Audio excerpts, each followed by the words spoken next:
Greetings President Yoweri Kaguta Museveni, and members of the Ugandan parliamentary family. We are anonymous. It has come to our attention that greed has taken over you. After Uganda began its corona pandemic lockdown, schools were closed along with workplaces. People were not paid or supported for many months, leaving people to starve. You forbade people from helping Iakatha through this time, calling it attempted murder to distribute food to the starving. Many people have been arrested for bringing food to their family and friends. Leaving your people with no option but to rely on you, you distributed substandard food to people in the most disparate need of help. After you were exposed for it, you simply altered and censored the media reports, in which people showed the food given to them by you. That was unfit for human consumption. Google and YouTube searches censor videos that were once there, exposing your corruption. Now search feeds show only videos and articles that praise the work you've allegedly done. Freedom fighter, Stella Nyanzi, has protested and spoken out greatly, on behalf of your starving citizens, and is now locked in a cage. You try to censor her. You cannot censor us. You cannot cage us. You think you have succeeded in this cover-up. We have videos and articles you failed to delete. You think you have gotten away with not only allowing your people to starve, but you think you have gotten away with pocketing donations, support funds and loans adding up to hundreds of millions USD.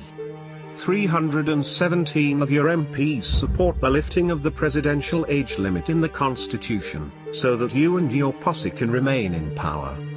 Those MPs, most of which are related, holding to true dictatorship form, are now receiving 40 million shillings, over $10,000 each. Not only this, but 445 MPs have received a transfer of $8,000 in the last month, a total sum of $3.5 million USD.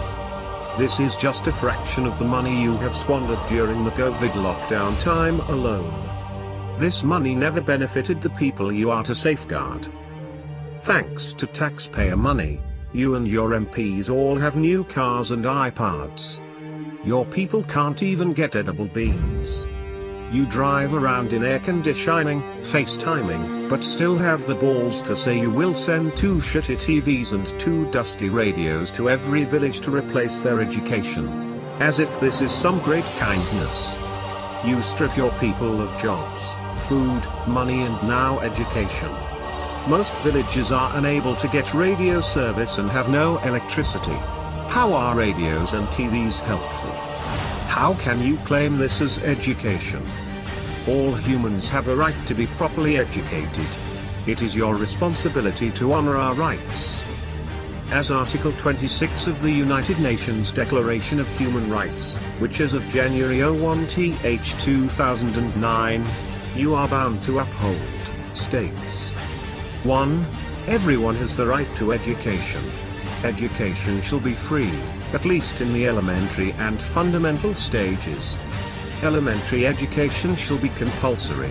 Technical and professional education shall be made generally available, and higher education shall be equally accessible to all on the basis of merit.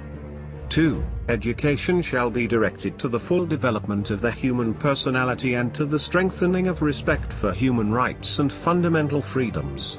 It shall promote understanding, tolerance and friendship among all nations, racial or religious groups, and shall further the activities of the United Nations for the maintenance of peace.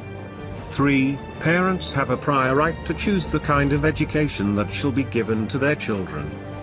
You spit in our faces, offering bad food to the starving, giving out radios when you know they can't be used, refusing proper education to the people of Uganda while you get fat and bloated off of the stimulus money meant for them. You lock those with true humanity in their hearts away for helping others.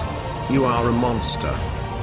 It is in these exact times we must help Iakatha. It is in these exact times our true colors shine. You have proven you have no humanity in you. Those who do, you silence and lock away. You are a coward, like every dictator. It's high time we come to understanding that COVID didn't break the system. IT only exposed the broken system. We demand that a reasonable plan for legitimate education.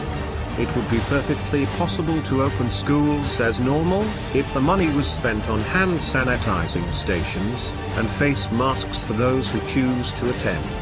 We demand the release of all political prisoners and those arrested for protesting and food distribution during your COVID madness. The power belongs to the people. In keeping with anonymous tradition, we will put it back in their hands. Thanks to Charles Bukoar and others, we were able to easily infiltrate your entire intranet. See our dump of 777.72 gigabytes and 47,114 emails, alone. So, until the demands are met, consider yourself opponed. We are anonymous. We do not forgive. We do not forget. United by one. Divided by none. Expect us.